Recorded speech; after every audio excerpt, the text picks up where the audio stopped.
Assalamualaikum warahmatullahi wabarakatuh, teman-teman semuanya. Terima kasih untuk waktu yang telah diberikan. Pada kesempatan kali ini, saya akan presentasikan tentang perkembangan teknologi informasi dan pemanfaatannya di SD. Baik, simak terus ya hingga selesai.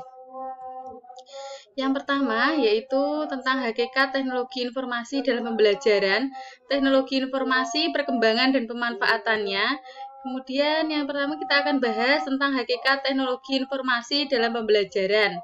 Yang pertama, makna belajar, makna informasi dalam belajar, kemudian hakikat teknologi informasi, teknologi informasi.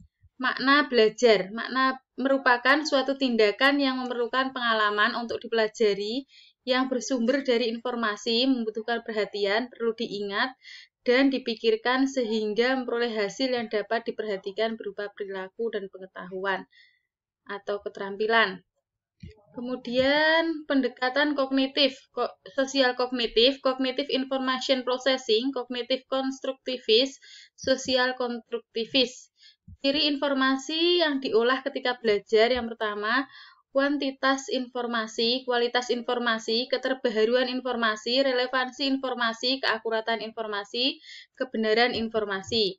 Makna informasi dalam belajar, informasi diolah dengan memori dan berpikir menurut Keil dalam Santrok 2008. Salah satu pengolahan informasi dengan berpikir dapat menghasilkan peta konsep atau mind map. Kemudian, visi menciptakan lingkungan belajar penggunaan teknologi. Yang pertama, keterampilan guru menggunakan teknologi untuk belajar, kemudian standar materi mengacu pada kurikulum, penilaian terhadap efektivitas teknologi untuk belajar, menekankan pada siswa yang aktif dan konstruktif. Kemudian standar teknologi pendidikan. Yang pertama, standar teknologi untuk siswa, standar untuk penggunaan teknologi, standar pendukung teknologi dalam pendidikan. Selanjutnya, pemanfaatan teknologi informasi dalam pembelajaran. Yang pertama, kelas virtual, cakupan ilmu, presentasi.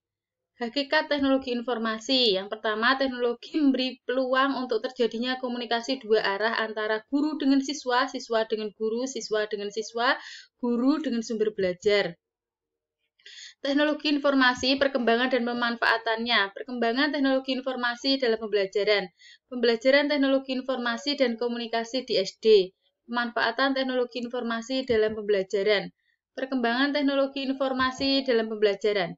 Cara mudah untuk memaknai arti teknologi informasi komunikasi TIK adalah dengan memahami cara manusia menyampaikan pesan dari cara yang paling sederhana menyampaikan pesan secara tertulis melalui surat menyurat hingga menggunakan internet. Semula TIK hanya sebatas untuk pemrosesan data, kini sudah menjadi pemeran utama dalam kehidupan sehari-hari. Karena kemampuannya dalam membuat aplikasi dan otomatisasi TIK. Media dalam komunikasi pembelajaran yaitu media audio, media visual, media audio visual. Kemudian sumber belajar merupakan segala sesuatu yang ada di dunia ini, benda sesungguhnya ataupun model atau virtual yang dapat dimanfaatkan untuk terjadinya aktivitas belajar dan pembelajaran. Pesatnya perkembangan TIK seakan menghapus kendala yang membatasi pengirim dan penerima pesan yang disebabkan oleh jarak, ruang, dan waktu. Sumber belajar dapat dikategorikan manusia dan non-manusia, benda atau zat. Sumber belajar dirancang untuk digunakan dalam aktivitas belajar dan pembelajaran, namun dapat dimanfaatkan dalam pembelajaran. Bahan pembelajaran yaitu bahan ajar, cetak, dan non-cetak. Kemudian,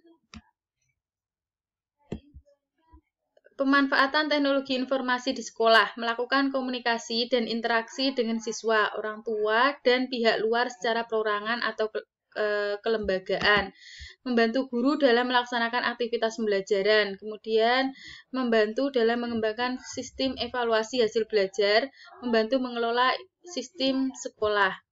Desain pembelajaran berdasarkan karakteristiknya. Desain pembelajaran berpusat pada siswa.